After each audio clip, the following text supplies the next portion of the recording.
One of the things that I see done wrong all the time, people take a drainage system to a city storm drain, and they expect it just to run over up into the storm drain. You have to core and tap a city storm drain. You have to take a special core bit, a diamond core bit, and you have to go through about a foot of concrete. You can see we removed this core.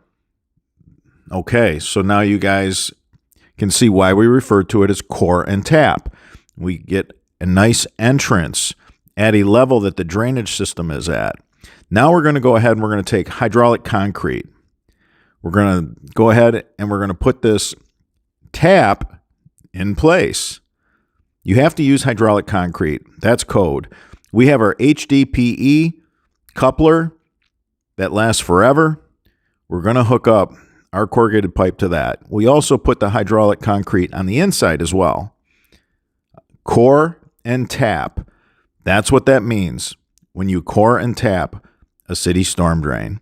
So we ran this system to a city storm drain. We have the water at 1% slope. We had to pull out this core concrete in order to hydraulically cement in our tap. Now this system's going to work properly. That's what it means when somebody refers to coring and tapping a city storm drain. If you found this video helpful, give it a thumbs up. It supports the channel. And until the next video.